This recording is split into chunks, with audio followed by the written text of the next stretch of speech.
Welcome to SolderSmoke, a podcast by radio amateurs with a focus on homebrew electronics. We get together on the internet to swap ideas about radio construction projects. Our website is www.soldersmoke.com. Please send feedback to soldersmoke, that's one word, @yahoo.com. So, as we step away from our soldering irons and oscilloscopes, please join us for another edition of SolderSmoke. All right.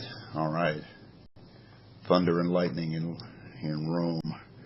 It's the 4th of February, 2008, 0514 hours local time. And this is SolderSmoke 76. I wasn't going to record this morning, but I got up early because of a cold, and then I was just sitting here and the thunder and lightning started up. It's really kind of rocking and rolling out there, and it just seemed appropriate to do SolderSmoke with some lightning going off in the background. Let's see, hold on. I don't know if that one's making it to the mic there, but that was a pretty good one. All right, let's see. Man, I had a great day. Every once in a while you have one of these great radio days. And yesterday was one for the books for me, and I want to tell you guys about it. I think one of the things that contributed to it was that it was a really kind of ugly day weather-wise in Rome. So none of us really felt the urge to spend a whole lot of time out walking around in the rain. Of course, this led to a lot of time in the shack. And I think I've been telling you about my efforts to get actually on the airwaves from Rome. I finally got the license. The license came through last week. Boom, there you go. The Italian license came through last week, and myself and K1DOS and I were granted the permission to operate in Italy. We're not going to get the Italian call sign, so I'll be operating as Italy 0/November 2 Charlie Quebec Radio. But it came through. We got a piece of paper. We're good to go. So now I really felt a need to get on the air. You know what I'm talking about. Sometimes you just feel that you got to get out there and wiggle the ether and emit some waves. And I've been studying for the last few months. There you go. Been studying for the last few months the possible antenna configurations here in the house. I've been telling you guys the sad story of my extremely urban location and my potentially very finicky neighbors. So it became apparent that the only way to get out to the universe was by a window that's completely on the other side of the apartment. And I started studying how I was going to get the coax over there. You'll hear more about this in my conversation with AG5RS a little bit later. But anyway, to make a long story short, I went out and bought a whole bunch of kind of cheap cable TV coax of the right color. Color was the important factor here, almost as important as the characteristic impedance and dB loss characteristics. So for aesthetic purposes, it was okay, and I got the thing. I got a coax connector. I got a coax lead going from the shack to the window. Boom. Oh man, this is great. Thunder boomers in the background for SolderSmoke. Okay, I'm not going to get distracted by the thunder. I got the coax to the window. I took a little homebrew antenna tuner that I'd built. The coil is wound on a pill bottle with taps. It's got a standard, I think 350 microfarad tuning capacitor from an old broadcast band radio. It's just built on a PC board. Looks really homebrew. I like it a lot. Tiny little thing about the size of your hand. I put that out by the window with a little SWR bridge between the coax and the tuner, and out the window alongside the building I dropped I guess, maybe 30 or 40 feet of almost invisible magnet wire. I ran the lead. I went back to the shack. I pulled out the trusty HW8.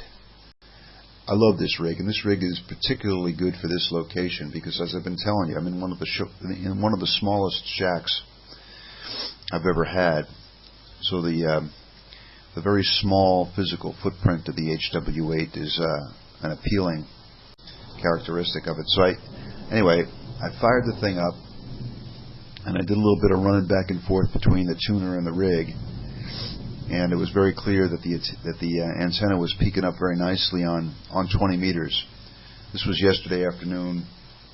I guess yesterday morning, probably around 10 o'clock. And there was all kinds of signals coming in.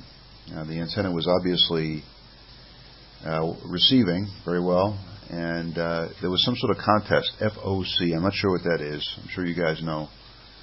But having been off the air for a while, I wasn't really aware of what the contest was, but I heard lots of G stations booming in, and the very first one I called, G4BJM, heard me just fine, and so I had my first HF QSO from Rome yesterday. I mean, it was really great. It was great to be back on the air. I mean, the internet is nice, and Echolink is great and all that, but it's just not the same. I think we're getting hail here now. And it's really coming down. Anyway, so I made the first QSO, and I thought, wow, this is really great. This is about as good as it gets. But listen, guys, it got better. And I'll have to explain. I tried to do a second and third QSO. I had kind of half of a second QSO with another G station. But I don't think we really exchanged complete calls and signal reports, so it didn't really count. And then the HW8 stopped transmitting. For me, this is a common occurrence. As soon as you get the antenna situation squared away, the rig goes toes up on you. Or vice versa. As soon as you get the rig finished, the antenna falls down. It's Murphy at work in the ham shack. And the HW8, which I must say really is in a trusty rig category, started, for the first time in the many years that I've had it, really started giving me trouble. And what it was doing was I'd put the key down, the side tone would come on, it would obviously switch over to transmit, but then it was only intermittently given any kind of power out, which is, of course, not a good thing. And I also noticed that even on receive, even when it was in receive, as soon as it started to have this transmit problem, I was getting a lot of really kind of weird noise on the receiver. And so there was something wrong, and it was something that was affecting both receive operation and transmit. Well, you know how it is. I got to get this thing fixed. And now that I just got back on the air, I really got to get it fixed so that I can make some more contacts and use this wonderful, completely stealthy antenna that I just built. So I rummage around and just, I'm really glad that this one particular box made it to Rome from London, and that's the box with all the manuals in it. So I go into the box and I'm rummaging around, and there's manuals for the HQ100 and the HW101, for the Drake 2B and the Helicrafters HT37, all kinds of little manuals for Ramsey kit, QRP20 amplifiers, things like that. And finally, there it is. There's the old faithful Heathkit HW8 manual and schematic diagram. Well, I haven't been melting too much solder lately, guys, so I might be kind of rusty at this, but I whipped it out and I put the schematic out there on the bench. I cracked open the rig and I started poking around in there. At first I thought it would be something simpler. I thought it might be maybe rusty, maybe kind of dirty contacts on the TR relay. I've had that before. So I went in there with some deoxit, sprayed some deoxit around, tried to clean up some contacts. No good. I thought it might be something physically loose or something dirty in there, so I gave it a kind of a general clean and kind of, blew on it a little bit, hoping that might do it. Nope. Kind of tapped around with the screwdriver like you do, see if I could spot where the problem is coming from. No dice. Anyway, I knew that the problem was a bit more complicated. And actually I was kind of pleased by that. I was reminded of a friend of mine in the ham fests in Northern Virginia, that when he'd go in, he'd ask about a rig that he was thinking about buying. If the guy honestly told him that it didn't work, he'd smile and say, "Great, I pay extra for that." Because he'd have a chance to fix it, of course. So the HW8, the circuitry is far from complex. So I figured it wouldn't be that bad to troubleshoot this thing. And I started thinking, what could it be that would be causing problems both on receive and transmit? I started poking around with the oscilloscope probe and checking voltages and everything, and I'm telling you, this was a quick troubleshoot. It was a quick troubleshoot, but it was a pleasing troubleshoot because it was a bit more complicated than a rusty contact on a TR relay, if you know what I mean. And what I found was that the way they kind of mute the transmitter, or partially mute the transmitter on the HW8, is that they have a keying transistor, a PNP transistor called Q11 in the HW8. It's just a PNP switching transistor. And what it does is when you put the key down, it puts 10 volts on the collector of the driver transistor, the driver going to the PA. And I was looking at the voltage on the collector of Q11, and sometimes on the voltage of the driver, collector of the driver, and sometimes Q11 was putting the required 10 volts on there, but sometimes it wasn't. It was intermittent, and whenever it didn't, I would also get the noise. And what I realized was happening is the Q11 is supposed to take the collector of the driver from 0 when it's on receive up to the full 10 volts when you put the key down.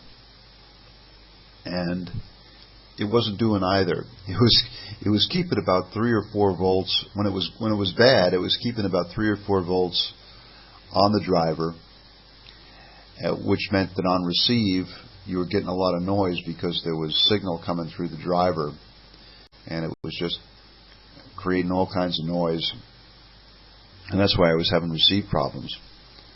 And then, of course, when you put the key down, it wasn't putting the 10 volts on the collector like it should have been, so the thing wasn't keying properly. So all of my attention began to focus on this little PNP transistor in the keying circuit.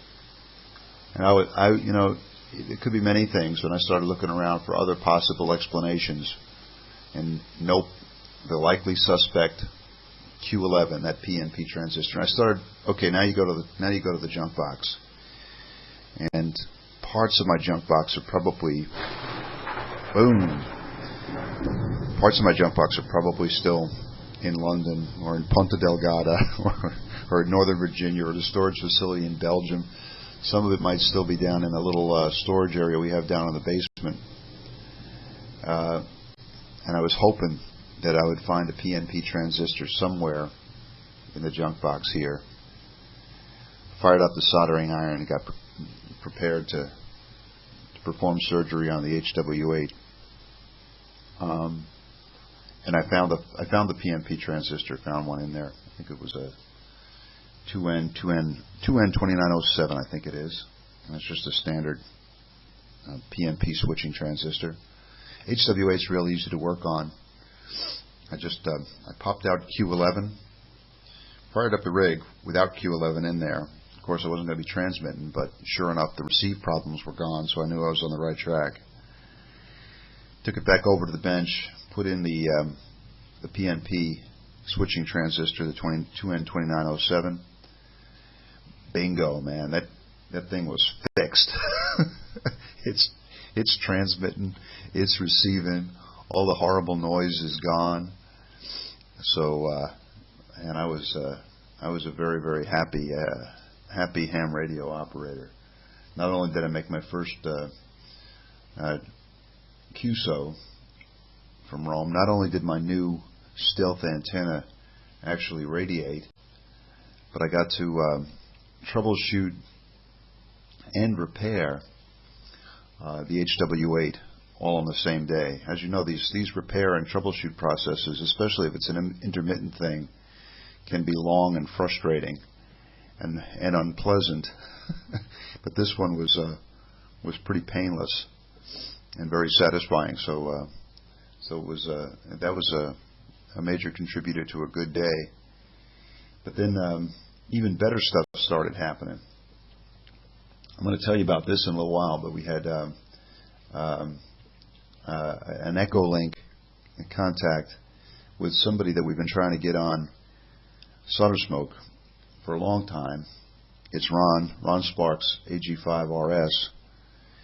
Ron is he's working in Dubai in the United Arab Emirates these days, and we both moved this summer. I moved to Rome and he moved to Dubai, and we've both been in the process of kind of sorting out our stations and our internet connections and all that. And just when Ron was about ready to hook up on Echo Link and be able to come in and make a contribution to SolderSmoke, that fiber optic cable, or those 3 fiber optic cables serving the Middle East, got broken. So we were knocked off the fiber optic network by the accident with the fiber optic cable, and and Ron's visit to the SolderSmoke world was delayed. But Ron got the soldering iron out and repaired the fiber optic cable, and and the Middle East came back on the internet, and so did he. So we had our first conversation with Ron yesterday. I'll present it later on in the program, but I hope it's the first of many. But that was also a major contribution to a fine business ham radio day yesterday here at Italy 0 November 2 Charlie Quebec Radio. And then finally, I came back, and I was so pleased with getting the HW8 fixed. We went out for lunch and walked around in the rain just a little bit, and then got back to the house and came in, and I said, "Now let me listen to this HW8." Now it's a CW rig, but those of you who are familiar with this fine piece of Heathkit equipment know that if you tune up to the phone portion of the band, it does a pretty good job as a direct conversion receiver to let you listen to phone. So I tuned up there, and then I figured I'd hear some phone stations, but man, there was a station. I mean, I had to turn. He was so strong, I had to turn the RF gain almost fully counterclockwise on the HW8 just to be able to properly demodulate the signal. He was really strong. I knew he had to be very, very close. It was Italy 0 Zulu Yankee, Gianfranco. And so I, as you do these days, I immediately turned to QRZ.com and got his address. And then I immediately turned to Google Earth and plugged the address into Google Earth. And sure enough, I discovered that Gianfranco's operating probably, I'd say, just about a half a mile from me. We're in the same neighborhood. We're in the Trastevere neighborhood of Rome. He's right down the street. And the websites indicate also that he's a specialist in big, fancy, powerful, sophisticated directional antennas. So the strength of his signal, I figured he was aimed in my direction. But I'm sure we're so close that even off the back of the beam, he'd be rocking the house here at at this end of Trastevere. So I listened in for a while, and then I I sent Gianfranco an email and said that I'm very interested in hooking up with the local ham radio community here in our neighborhood. And I told him, I said, with his big signal, he's probably going to know all of them. And I got a very nice email back from him, and so we're gonna get together, and this might be my opportunity to get to know the hams here in the neighborhood. So I'm telling you, a fine business ham radio day at I guess we're going to call it I0N2CQR. All right. Hey, a few things I wanted to cover here before we begin with the session with Ron Sparks. But a couple things. I've been meaning to mention this on SolderSmoke. And forgive me if I've already done this. We're up to episode 76 here, so I could start repeating myself and start telling stories that I told back in episode 12. It's likely to happen. You guys know how it is. But there's something here. I mentioned Reginald Fessenden's microphone last week, and it reminded me that I've been meaning to mention another kind of amazing bit of technology from the early days of radio. I've plugged many times this wonderful book, Early Radio, by Peter R. Jensen. It's called In Marconi's Footsteps, Early Radio. You can find it at the Gadgeteer bookstore. And there's links to that off of all of the SolderSmoke and Gadgeteer pages. I really love this book. And I wanted to just give you a paragraph here that gives you kind of a sense of what the book is about, while also describing an amazing bit of technology. At this point, Peter is describing Marconi Station at Clifton in County Galway in Ireland. And it says here, I'll read you this one paragraph, and there will be a quiz here. This station was set up around 1908. There'll be a quiz, and you'll be asked to do some calculations. So it might be good at this point to pull out a pencil and paper as the lightning crashes down on Rome. Hope it didn't hit anything ancient and valuable. Here you go. Apart from large amounts of electric power and rotary spark to convert the direct current into radio frequency energy, it was necessary to have inductive and capacitive elements to set the operating frequency. Again, what was involved was of gargantuan proportions. The capacity element was, in this station, constructed as a series of metal sheets, some 9 meters, or 30 feet long, by 3.7 meters, that's 12 feet wide. Suspended from the roof structure of a huge hangar-like building, with air as the insulating medium. Spacing of the plates was 30 centimeters, 12 inches, and the tops of the sheets were carried on rods with insulators made of porcelain. This was a significant change from the arrangements at Poldhu, where glass plates had been used as separators, and occasional high-voltage spikes would involve breakages and expensive and frustrating repairs. Appropriate, we get a lightning strike at that point. A temporary breakdown of the insulating medium at Clifton was instantly repaired without human intervention, but the trade-off was an enormous increase in physical size.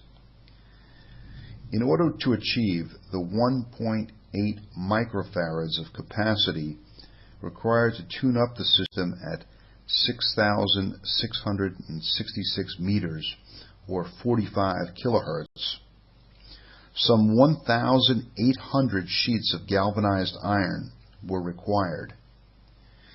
In turn, the building to house the sheets of air-spaced metal was 107 meters, that's 350 feet long, by 23 meters, that's 75 feet wide, and stood 10 meters, 33 feet high, to the underside of the eaves. Wow, that's quite a capacitor, guys. But here's my question. is that going to be 1.8 microfarads? That seems like an awful lot of metal for 1.8 microfarads. And I don't want to doubt Peter here, but I've written a book, and I know how easy it is in the editing process to somehow get a wrong number in there. So here's the question. For those of you who are able to make these kind of calculations, here's the elements again. A series of metal sheets 9 meters long by 3.7 meters wide. Spacing of the plates is 30 centimeters, and they used 1,800 of these sheets. What is the resulting capacitance? And again, they were trying to tune the system at a wavelength of 6,666 meters, or a frequency of 45 kilohertz. What would the capacity of that system be? And what would you need? Well, I guess you'd need to know what inductance they were using at it. But is 1.8 microfarads in the ballpark there? We'll read some more from Peter Jensen's book next week, because there's a lot more fascinating information in there. Okay, what else we got here? Here's something else that's been a lot of fun. Michael, Alpha 1 Tango Juliet, is operating at the other end of the of the power spectrum from Marconi's operations. We move now to the from the very big to the very small with Michael's tunnel diode operations and tunnel diode beacons. I reported last week that Michael had the tunnel diode beacon on the air, and it was great fun. I think very soon after he turned it on, reports started to appear on QRPL of people who had successfully received the beacon and copied the secret code word.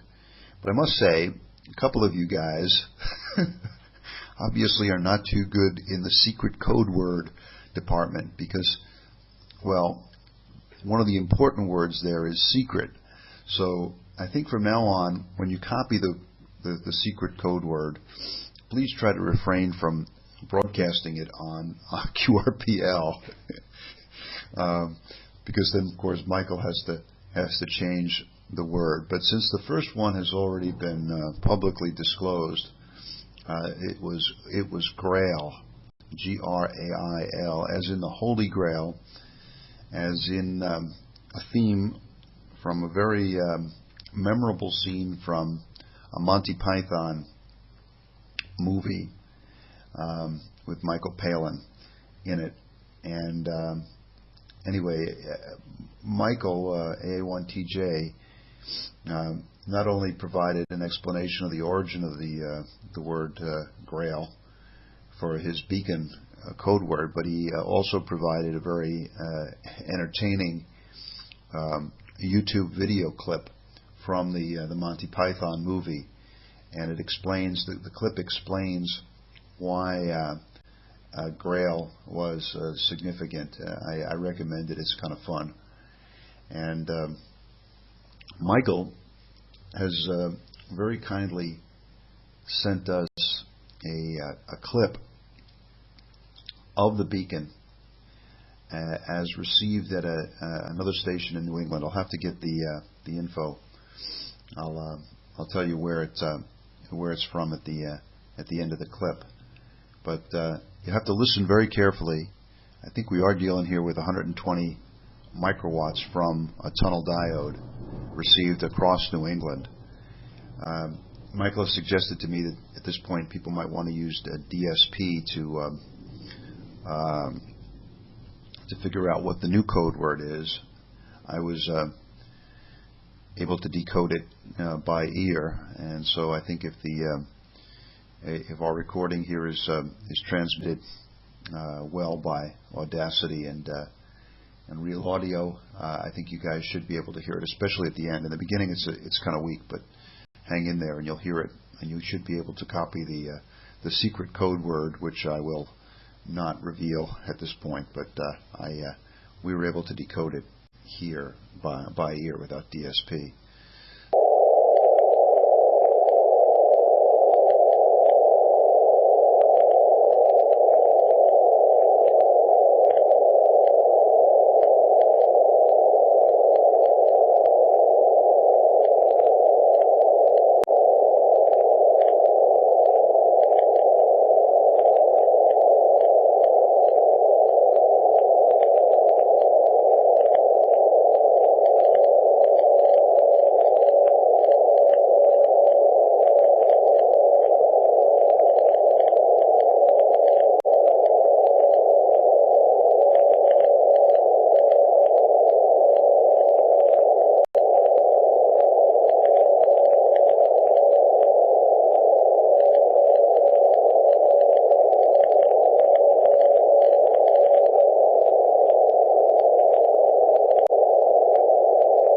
That's great. All right, now let me give you the details on that.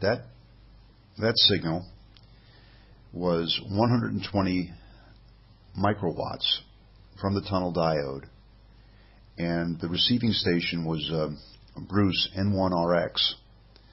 He was 57 miles away from Michael's QTH. He was receiving with a K2. The antenna was a G5RV at 45 feet. And Michael calculates that makes it 475,000 miles per watt. So fine business. And we try to keep our connections with QRP here. Sometimes we deviate. We start talking about other stuff on SolderSmoke. But there you have it. That's some real QRP. Excellent. A few other things here to mention before we go to the QSO portion. First, I wanted to say kudos to QST. I just got my February issue. It's always it's tough to put together. I imagine it must be tough to put together a magazine like this because ham radio is such a diverse hobby, and it's hard to find something for everybody. And every once in a while, I'll pick up the magazine and say, well, you know, there wasn't too much in there that was of interest to me, but I'm sure everybody does. But the February issue had a number of really interesting articles in there. I really liked the piece about the history of the directional antennas. Let me see. Boom! Thunder and lightning. Wow! Hope you guys heard that one. That was a big one. And as a matter of fact, the article that I was looking at that point is in the technical section. It says lightning, understand it or suffer the consequences, part 1. Let's see. I like this article here. Evolution of the Parasitic Beam Antenna by Peter Dodd, G3LDO. Very fine business. Really good.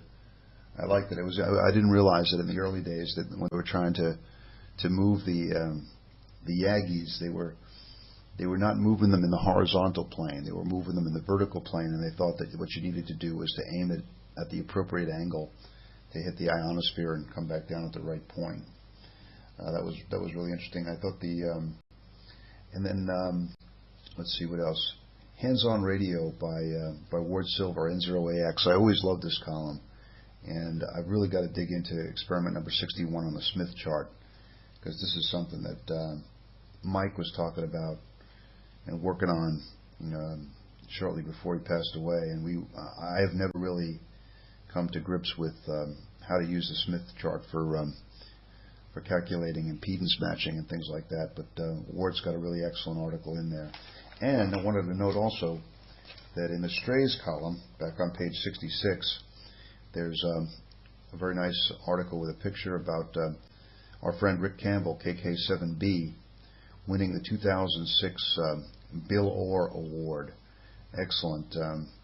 He was recognized for the Micro R2, an easy-to-build single-signal SSB or CW receiver, and the Micro T2, a compact single-band SSB transmitter, which appeared in the December 2006 issue. Very fine business, and congratulations to Rick for that well-deserved award. Again, congratulations to the QST guys for an excellent issue. All right, I want to get to the mailbag here. We got a lot of mail this week, and some of it I thought was really interesting. SolderSmoke mailbag. Hello. Last week I mentioned that I had put on the Gadgeteer page a new it's kind of an interesting kind of hit counter for web pages. It's called Cluster Map, and it displays not only the count of how many people who are visiting your site, but it also projects a map above the world with dots indicating where the listeners are. And I think this is great fun. I like to check it every once in a while and see where the SolderSmoke listeners are located. Last week I mentioned that there's one dot on the map that I wasn't sure where it was. And it was north of New Zealand, and because of the way the map is configured on the screen, I couldn't quite see where it was exactly. But I guess that it was either New Caledonia or Fiji, probably Fiji. And, you know, exhibiting here the global reach and awesome power of the SolderSmoke network. The day after we put that issue on the net, I got a very nice email from Aise, 3 Delta 2 Alpha Alpha. Sure enough, he's the guy under that particular red dot, and he's in Fiji. And he sends a very nice email. He says he's a regular listener out there.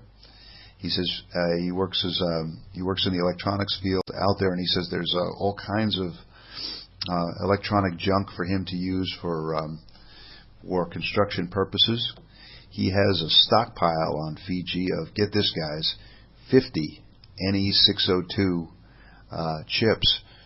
I mean, we might have to turn to him for some parts help. It's usually the opposite way around. I know from having lived on a remote island, sometimes you have to ask for assistance, but Aise's got 50 602s out there.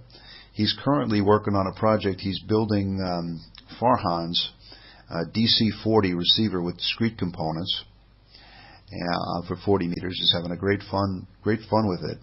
And this is I thought this was great. He is the first person from Rotuma Island to get a ham radio ticket. Now, Rotuma is about 400 miles to the northwest of Fiji, and Billy has this big map of the world on his wall next to his bed. And the other night, as I was putting him to bed, I looked up, and sure enough, right on the map there, just to the northwest of Fiji, is Rotuma. It counts as another DXCC island, DXCC country. And I think our friend Aise might be generating pile-ups if he brings some of his homebrew QRP gear back to Rotuma. So anyway, thanks for writing in, Aise. I hope I'm pronouncing your first name correctly. But good luck with the project. Keep us posted, and we'll think of you every time we see that red dot. I noticed that the red dot got bigger, so either over Fiji. So other people must be tuning in, and so great, and thanks very much, and good luck with the project. Keep in touch.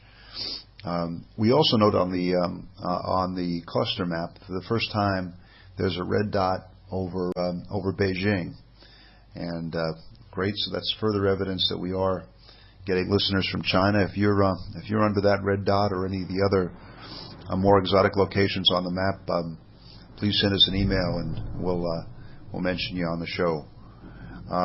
Roger, Papa Alpha 1, Zulu, writes in.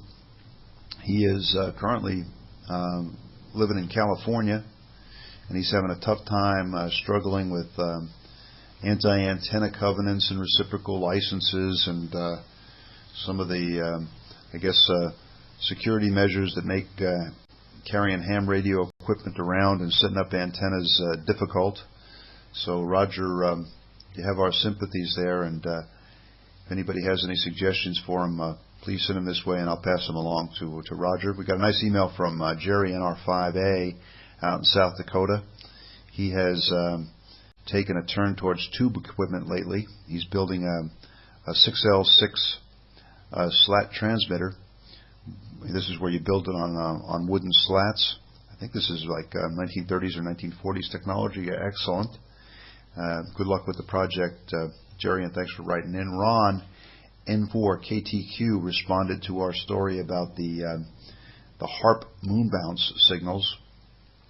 He says that at his location, the moon bounce, the bounces were stronger than the outgoing pulses from Alaska. And of course, I guess that's completely possible considering propagation. And I guess in a way, you're saying that you had better propagation to the moon than you did to Alaska at that point. I thought that was real interesting. In the recording that we got from AA6RS, the outgoing signals were of course a lot stronger, but very interesting on that. We'll have to read more about the HARP experiments. But thanks for those reports. Niels, PE1 OIT, he agrees with the statements that indicate that DSB should not be considered useless throwback technology. And he points out that I didn't know this, that PSK31, the digital mode, is essentially DSB.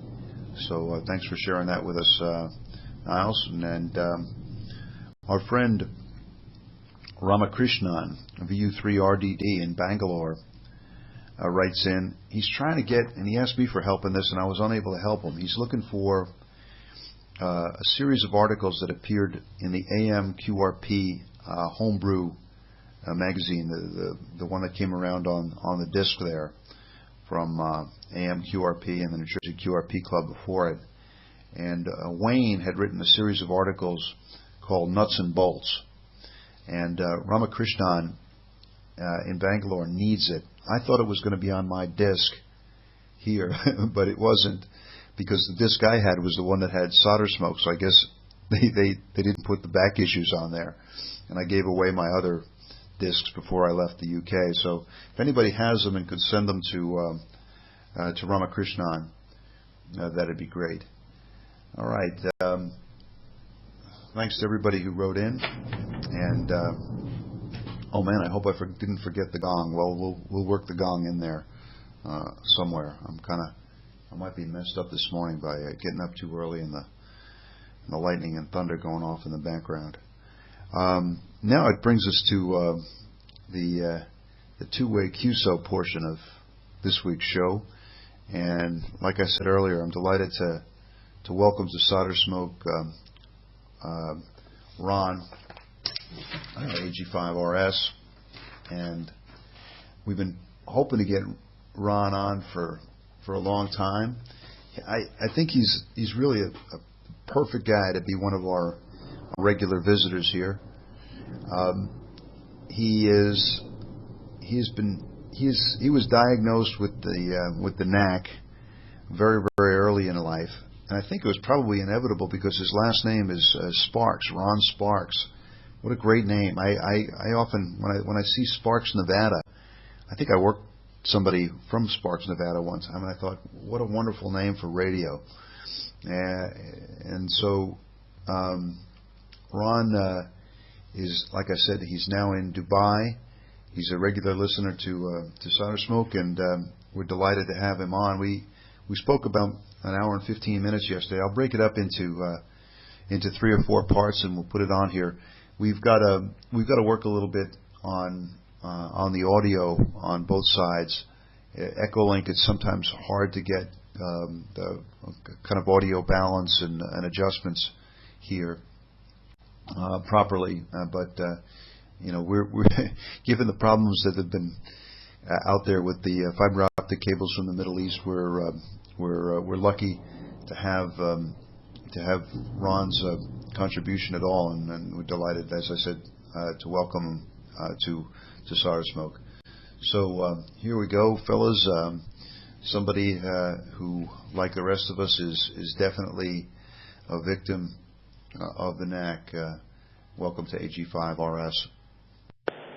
AG5RS, this is M0HBR. or I guess I should say Italy 0 stroke November 2 Charlie Quebec radio. Are you there, Ron? Hey, Bill, this is Ron. I hope this is coming through clear. I'm now trying it AG5RS, trying to connect to M0 HBR.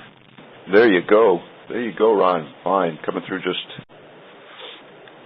5 by 9 here in Rome. I guess you got that undersea cable spliced, Ron. Good work there. I was wondering how long it would take you to get down there with the soldering iron. Go ahead. Yeah, it's kind of tough to solder underwater, but apparently some of my buddies managed to get that done. So now we've got good internet connection, and based on what I'm hearing, the latency's not bad either. So we're finally back up on the Dubai end of things. Over. All right, real good. I just got to turn up my speaker volume here. Got to figure out how to do that. Hold on. We should have the technology. Let's see. I'm having a tough time hearing this morning. I got a bit of a cold. Stand by. 1 second.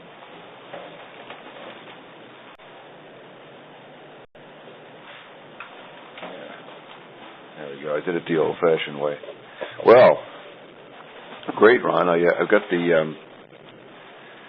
Let's see. I'm getting everything set up here, but yeah, terrific. So I guess we should tell the SolderSmoke listeners that where you are, and you know we're both in the same situation here because I'm not in M0 and you are not in AG5. So explain how that undersea cable knocked you off the fiber optic network, Ron. Go ahead.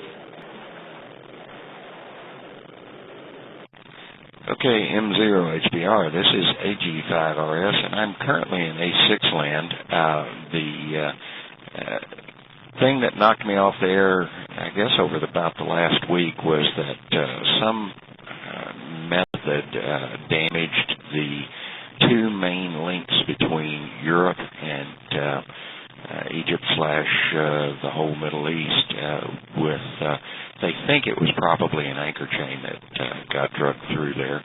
And just once again confirmed my underpinning and overwhelming desire for amateur radio as an emergency response type communications.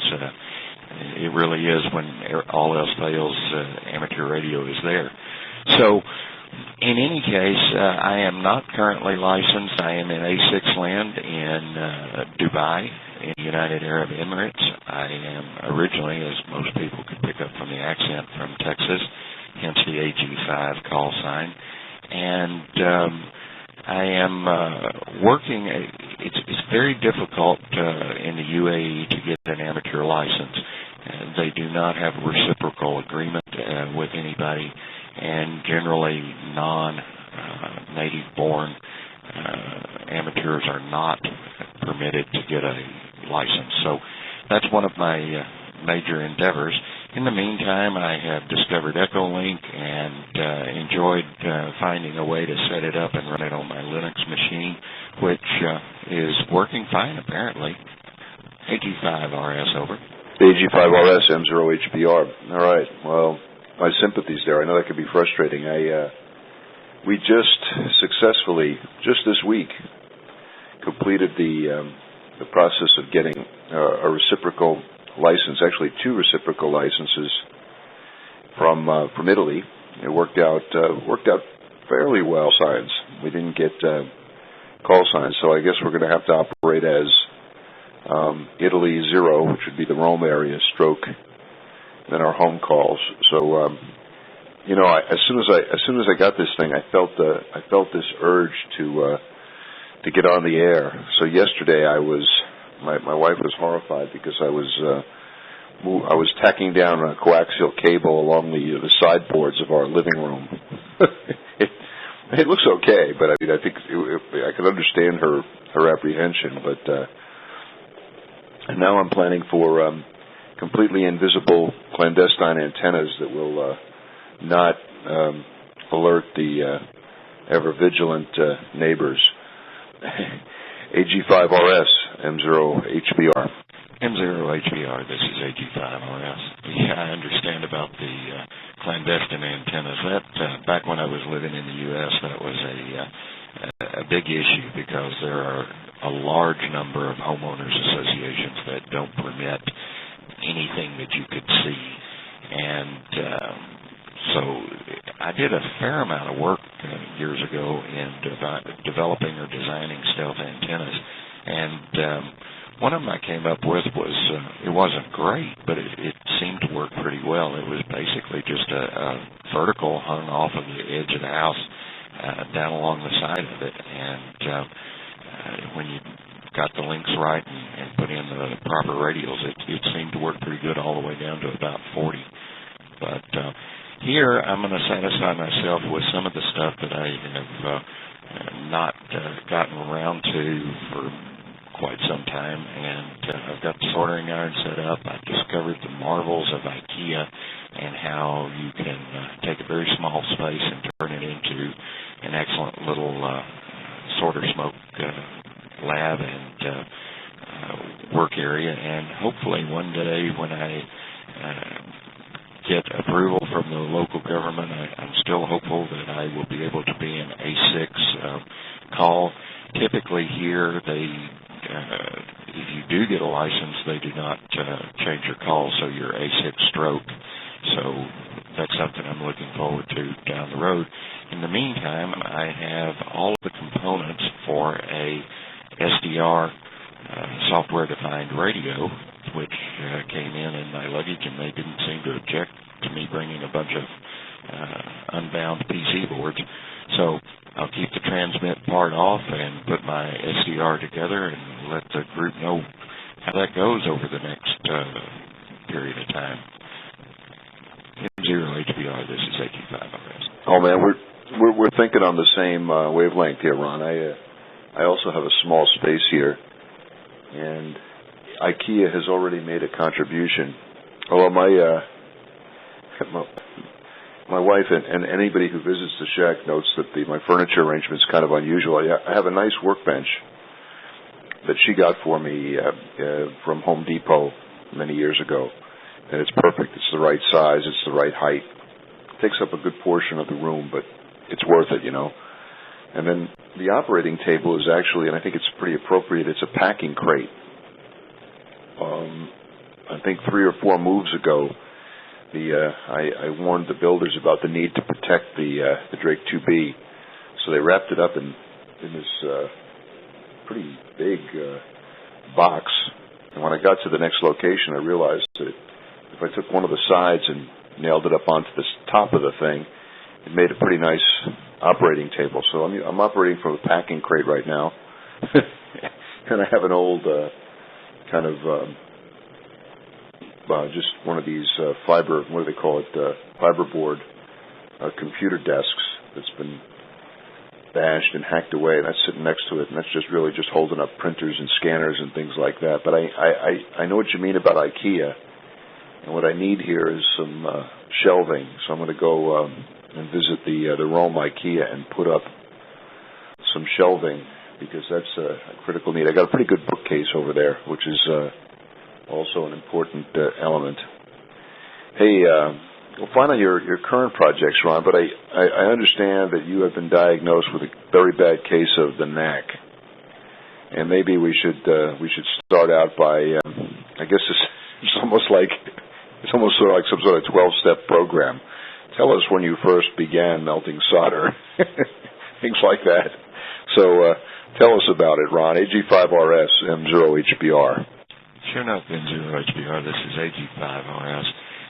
Actually, I had the Knack before it was diagnosed as a full-fledged syndrome.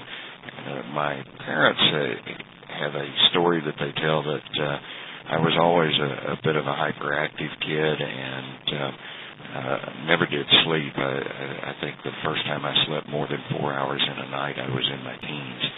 But in order for my mother to get some level of peace and quiet, she put me out in the middle of the garage one day and took an old vacuum cleaner that doesn't work and set me down with it and an old screwdriver and wandered away.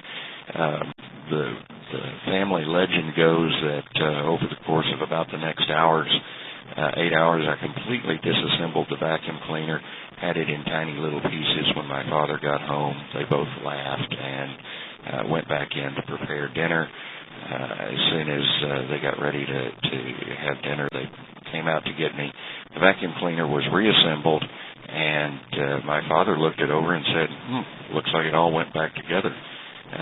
I'm willing to spin the fuse. Let's try this. And so he plugged it in, and it worked. I guess that's called being born with the Knack. AG5RS.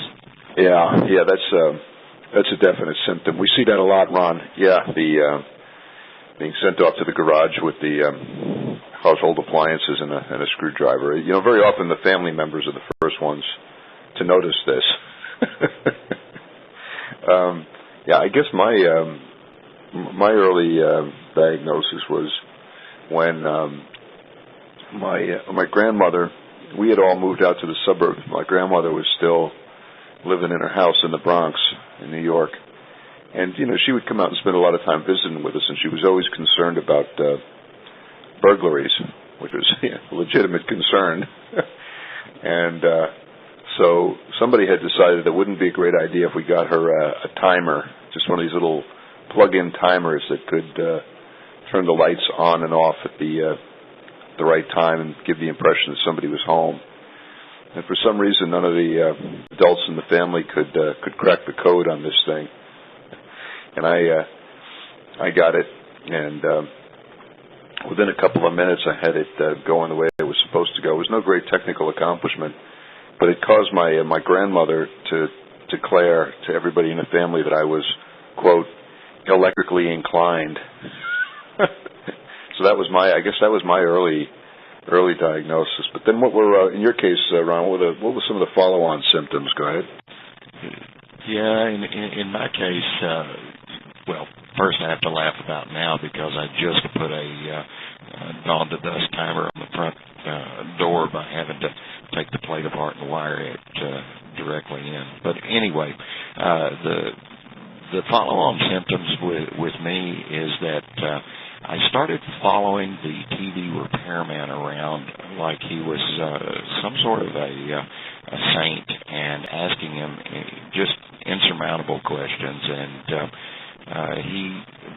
I have to say he was a wonderful gentleman. He mentored me for many years, all the way from wondering what that terrible stink was when the germanium rectifier in the TV went out and what does it do and why does it do it, to the point that he actually gave me my first job as a technician in his radio repair shop when I was about 16.